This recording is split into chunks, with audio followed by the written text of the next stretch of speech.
Namaskar. Here in this session we will be discussing more on the demand for rural tourism. How do we ascertain what is the demand that is there for rural tourism? That is what we are going to explore. So, what is the demand for tourism? Tourism is one of the major economic driving forces for any country, and typically for India, we are dependent on tourism also, and we need to build up the infrastructure that is required to facilitate a lot of foreign tourists and domestic tourists also. So, here my dear friends, which I would like to say is the connectivity of the roads is getting better by the day, and we are getting foreign tourists in a lot of remote rural areas also. So, that is why the planning and the most important thing is part of is protecting our nature, our biodiversity also. That is what we are going to broadly discuss and classify about the ecotourism in today's session. So, how do we ascertain what is the kind of a demand that there is there for rural tourism? First, let us understand how do we classify this particular section. The total number of persons who travel or wish to travel to use tourist facilities and the services at places away from their place of work or residence, that is what first we need to ascertain. Next, effective or actual demand, people traveling at a point of time, that is in a real time scenario. Potential demand, people who could travel if motivated, maybe an advertisement, maybe a discount or a seasonal sale that can motivate them to make a trip. Then the deferred postponed demand, that people who wish to travel but they have deferred it for the reasons best known to them, for their financial situation or technically what happened last 1.5 years back, the COVID scenario, all these things has affected us. Then suppressed demand, people who are not interested in travel at all, but if they can be motivated properly, they can take that, and the demand can be created for the rural tourism. Now, what are the factors that determine tourism demand? In a broad way, we can say is individual, economic, geographic, destination and political.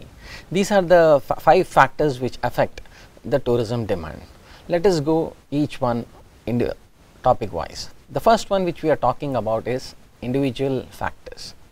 Education and awareness, then mobility, then age, gender and religion, income and employment, disposable income, which is very that needs to be understood when you do a market research survey.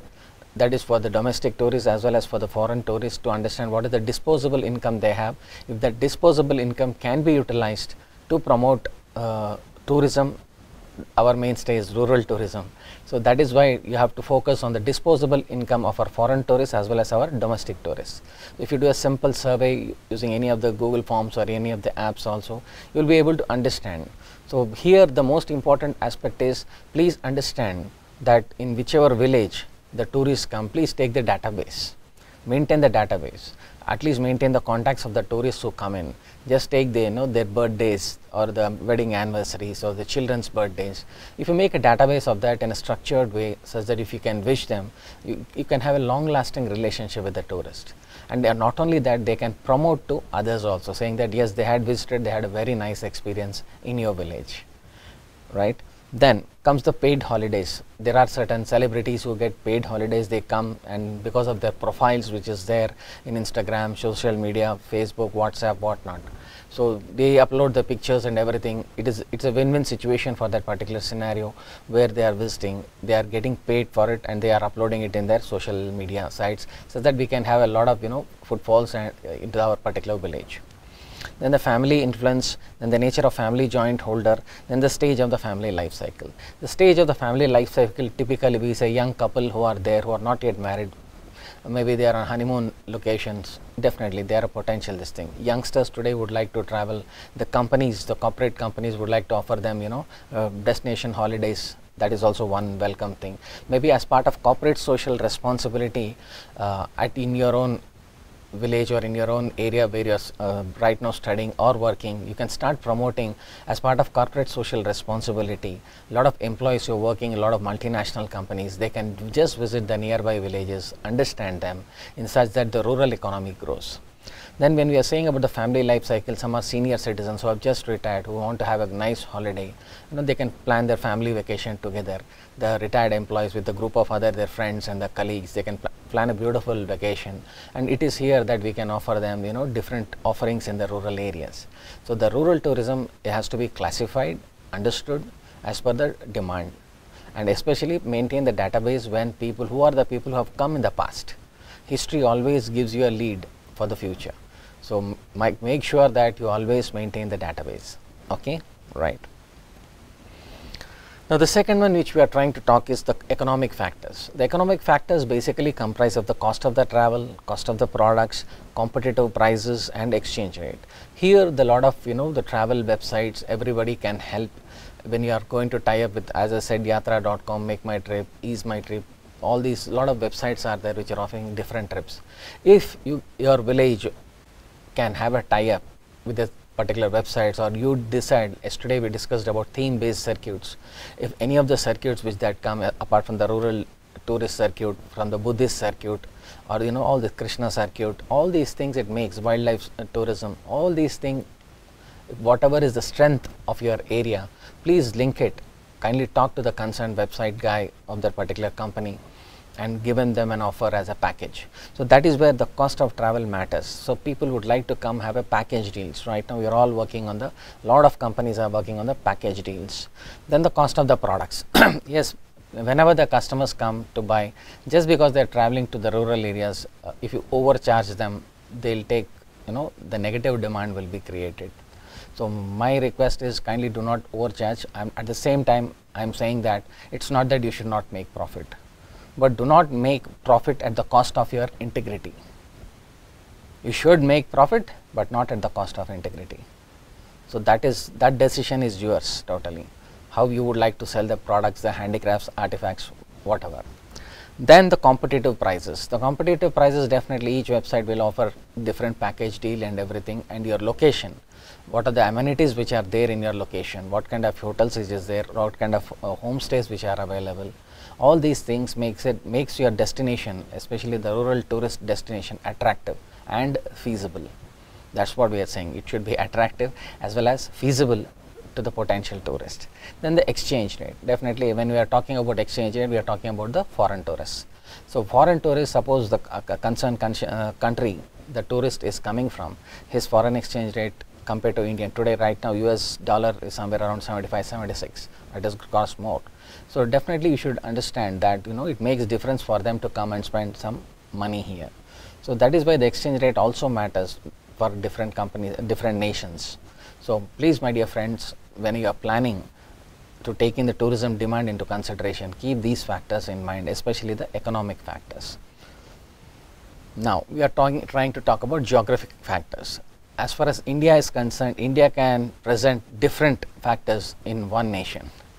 So that's what we have discussed yesterday. Again, I am trying to tell you, Kashmir can give you a different weather, Northeast can give you a different weather, state of Gujarat or West Maharashtra can give you a different weather, South India can give a different weather. So again, this affects the seasonality. So that is why important thing among the geographic factors is the seasonality. Apart from that, accessibility, location and distance from the nearest airport or from the nearest railway station. So accessibility to the mainlands is also very important, and what are the amenities that are there, and especially here I would request the concerned state governments, or you can also take it up with your own respective state governments, that to develop en route, especially the route, their village and their destination is 100 kilometers, the road which goes there, the road should be good. In between there should be stopovers, there should be motels, there should be restrooms, especially if senior citizens are traveling, children are traveling. So that gives you a lot of comfort value. Yes, because people like to visualize their journey. They would not say, okay, for the next 100 kilometers there is no restroom available. It creates psychological tension. So that is why it is the responsibility lies with us, how we welcome our guests. Then comes the attractions available. Attractions, for some seasons it will be, some attractions will be there. So special season, Dasara season, especially if you talk about Mysore, the Maharaja Palace, everything, the entire Mysore, most of you are aware of it. It gets bedecked and it is a sight worth watching. To go, watch Mysore during the Dasara season. So that is very, very. These are few of the things which I am sharing. I hope you are also aware of it. Please share it with the concerned people. At the same time, the amenities should be good. Then the urban and the rural population or the economy. That is also very important when the potential foreign tourist or the domestic tourist, they make their own surveys, websites, information. So every village should have their own website with the proper tourist destination. Contact people of 3-4 people in the village development tourist council, so that they can contact you over phone or by email. Some youngster who's having this particular email or a laptop, that helps a lot in the long run. Now coming to the fourth important factor, that is destination factors. So destination factors, I would like to spend much time on this. So first thing, what is the image, organic and induced? What is it that we are saying that? What is the image of that particular place that comes into your mind when you say about a particular location? So first important thing that comes to a particular tourist is it safe for me to travel alone? Number two, is it safe for me to take my family, my children, my kid or my parents along with me to that particular location? The third important thing is reading the newspapers, reading the internet and the media everywhere. It gives you what is the image that is built around your village or in your state. Is it conducive to make a tour plan to your place? So these things matters a lot, image matters a lot. So please understand, I think we have seen in the very first video about Bhutan, Pochampalli, where the image matters a lot. So people should be eager to visit that kind of places. You can also make nice videos around your place and upload it and send the links whenever your customer, somebody talks to you, the potential tourist talks to you.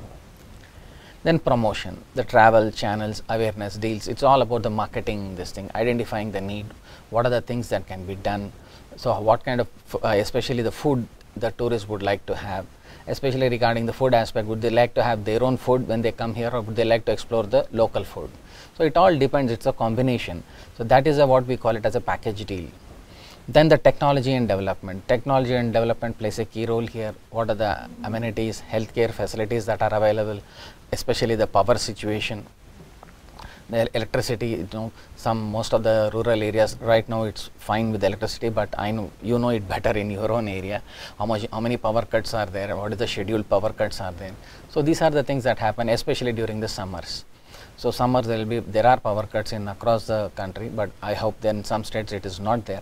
So please can keep that factors also in mind. Then comes the development level. How is it tier 1 city, tier 2 city or a tier 3 city? So what kind of a village that we are living in? What is the nearest town? What is the accessibility for the internet facilities or anything to do connecting with the office? So these are the factors which play into the mind. Then come the safety and security, very, very important. The safety and security of the concerned individual as well as the their family members, the women and the children. And especially here, I would request all of you to have a very good contacts and awareness level with the local police stations, to the concerned district collectors, the administrative officials who are dealing with law and order. So any issues are there, please keep them in the loop. Tell them that you are bringing so and so tourists here. Take valid permissions from them. Like as I told you, if you are going to travel in Northeast, you need that inner line permit system. So keep the people in the loop. So they have to, you have to tell your potential tourists, these are the locations we can avoid it. There will be security issues and everything. So that is why their safety is very, very important. The second aspect of safety which I tell you is most of the rural areas, as we told you, one issue is about the mosquitoes and other issues are there that they can manage with the mosquito nets or any of the cream that they can get it. Another safety issue here, very important thing is the snakes. The anti-venom vials, is it there available, which is the nearest hospital which is there, the nearest pharmacy which can give it to you.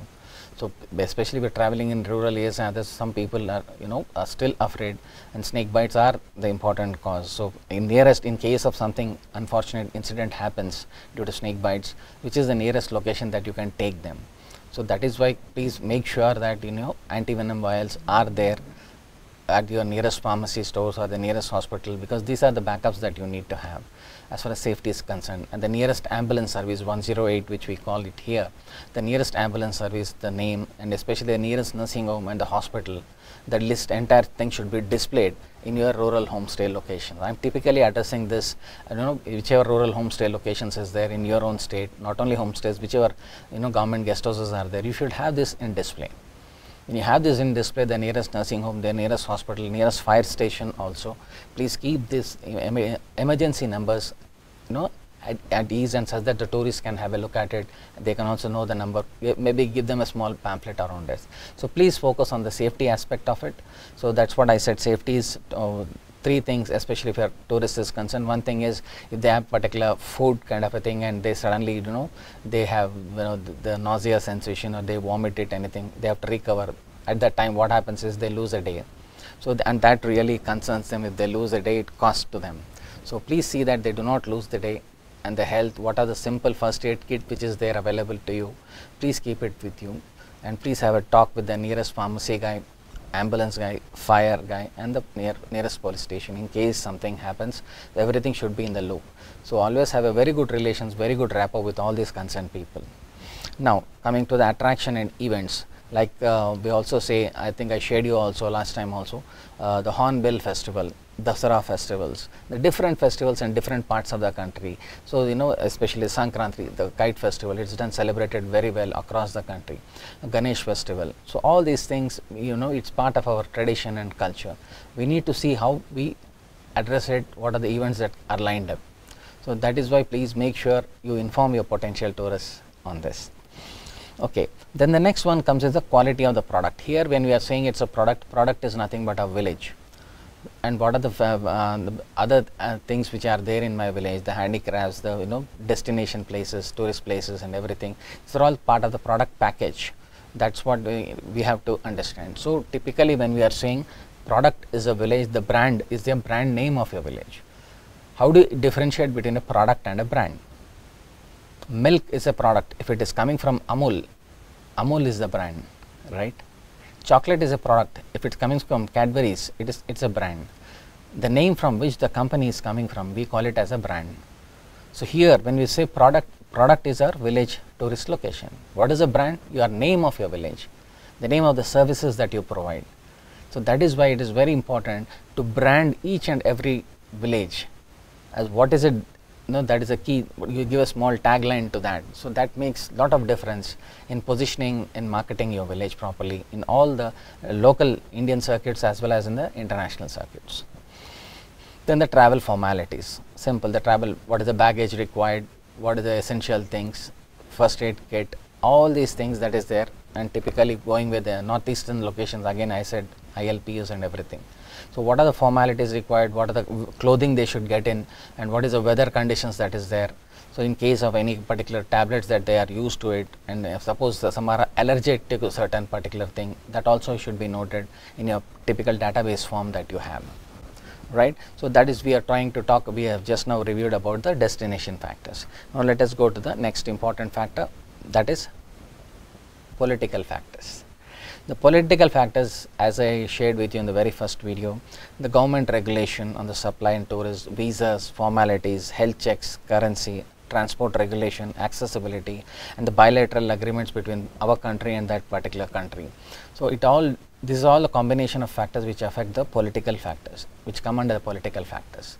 When you are trying to talk about political factors, we have already told you they are giving you the M visa, that is tourist visa on arrival. They are also giving E visa. Then M visa is the medical and wellness visa also. Some other tourists are coming here to get themselves treated. They can extend their, after post-operative surgery, they can extend to see our villages also as part of the rural tourism packages.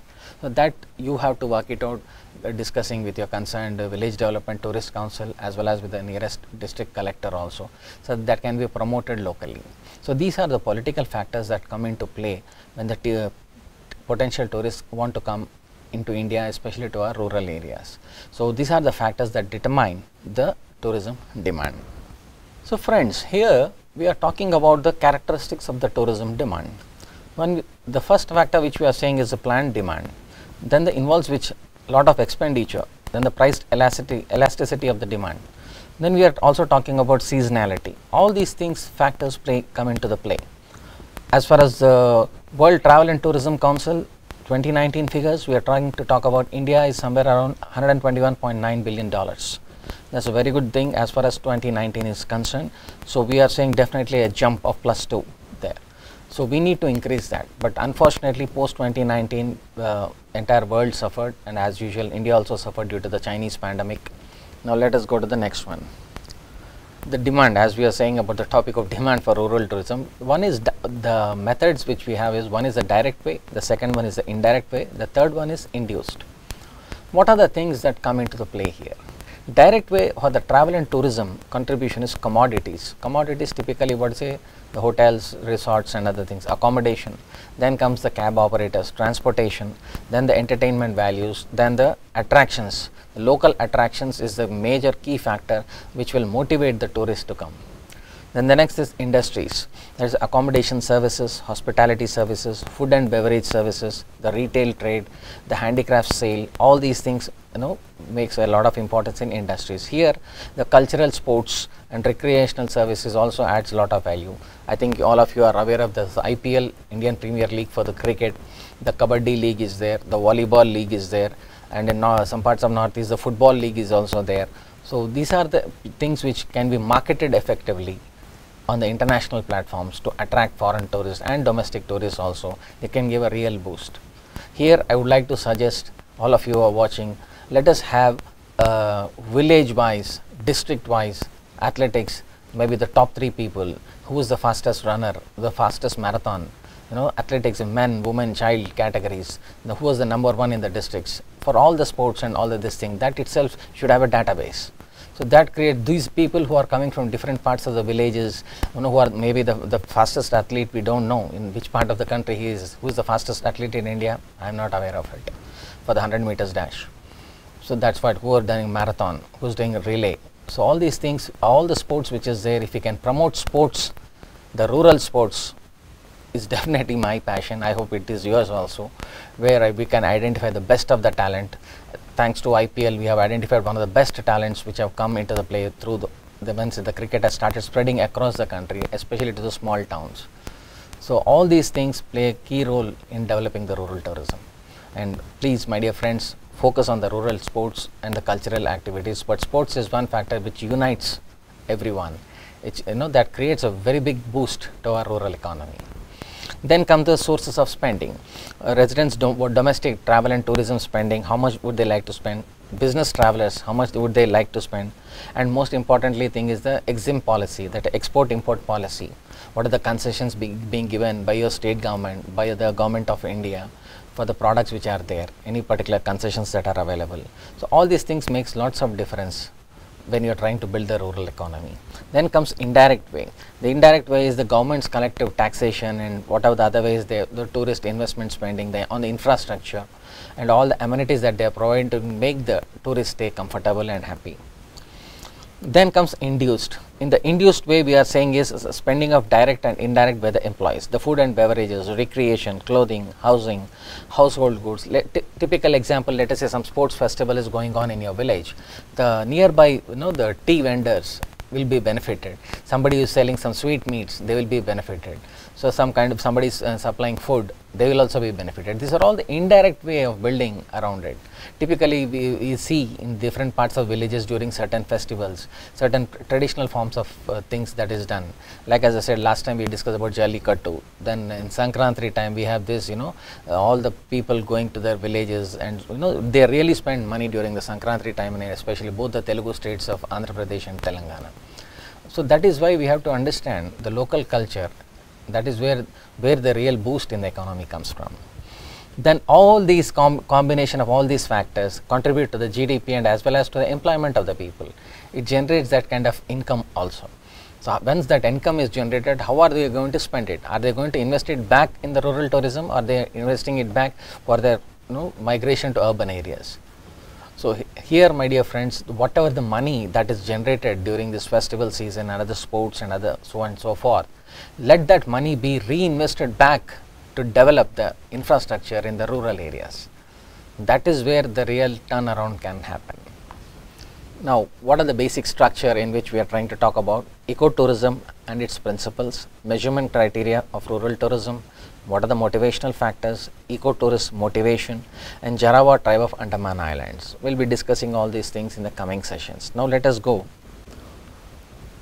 to understand the ecotourism. Ecotourism is a form of tourism involving responsible travel using sustainable transport to natural areas, conserving the environment and improving the well-being of the local people.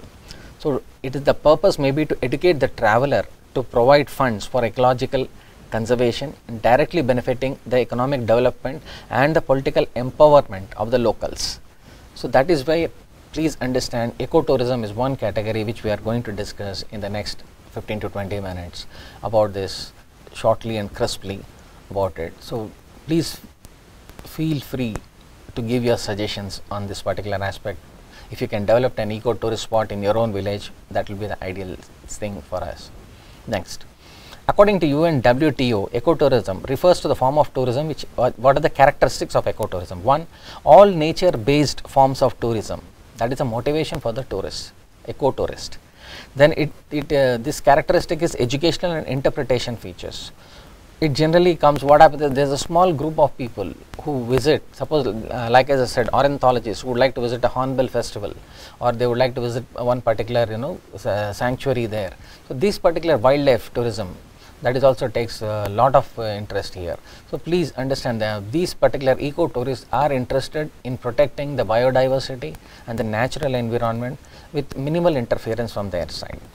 So, it tries to minimize the negative impacts upon the travel and the socio-cultural environment, and it helps with their travel, the funds that are generated, it helps in the maintenance of the natural areas in its own purest form.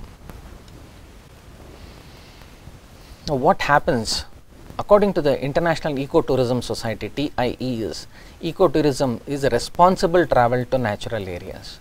When people are traveling to these areas, the biggest impact is the air pollution, the vehicles that we use that contributes to the this noise, and also to the particular the smoke. The air pollution really creates a havoc, especially our forest area, which I need not tell, most of you are aware of it. So, please understand the importance of cultural sensitivities also. Due to cultural shock, knowingly or unknowingly, the tourists hurt the residents. This results in a biased opinion. So, please work on that. The tourism induced pollution is one major factor that all the major hill stations and the rural areas, the tourist places, the government of India and the respective states of India are really working on it. I really appreciate all the concerned district collectors who are really going the extra mile to see that, to reduce all forms of pollution in the respective states' tourist locations. So, that is why it is imperative here to understand the importance of taking the initiative by your own side. So, as I said, I have shared with you all the information. When I was on a visit to Sikkim, Gangtok, there is a policy of no honking. People do not honk. Even they are on hilly terrain, one vehicle is there with another vehicle bumper to bumper. If you honk, there is a penalty there. Immediately the cop comes and puts a penalty. So, I have observed it personally. So, that is no honking. So, that is also very, very important to understand. So, the different forms of pollution that can be reduced, and that is one of the primary goals of the ecotourist also. So, here many people, what is the reason why that ecotourism is growing is they want an access to the remote areas. Second is there is greater awareness of different parts of the rural India across the globe. The only thing they would like to see is which is the nearest airport, nearest railway station or nearest bus stand. From there are the cabs available or not to go to that particular place, what is the accommodation available. Sometimes they are not even bothered about the accommodation, they would like to come and stay in that particular area. So, they are being perceived, they want to be perceived as they are different people and they are very eco-friendly. That is their positioning within themselves. We need to cater to that particular demand. And biggest advantage is it is an income generation opportunity for the local people. Now, what are the principles? I take time here to share important thing about what are the principles of ecotourism. Ecotourism's one of the main focus principle is minimize unwanted impacts to both environment and the local people. The next one is should develop awareness and understanding among the tourists of natural and cultural system in the area they visit. The next one, it brings in economic and other benefits to the local communities. Then establish proper moral and ethical behaviors. I repeat, establish proper moral and ethical behaviors. We need to work on it a lot. Then comes, most of the eco-tourists come in small size groups. Cater to their demand, cater to their exact needs, prepare a proper survey database form such that they can fill it up beforehand, so that you know what you can offer to them and what are the things you cannot offer to them, so that they come prepared and planned. Then the recreational facilities with the local communities, they intermingling with the foreign tourists, domestic tourists with the local communities, very important aspect. How you facilitate the entire process. So you should have a proper action plan for that, have a proper lesson plan for that. It is very, very important to understand how they mingle together, understanding the cultures from both the sides.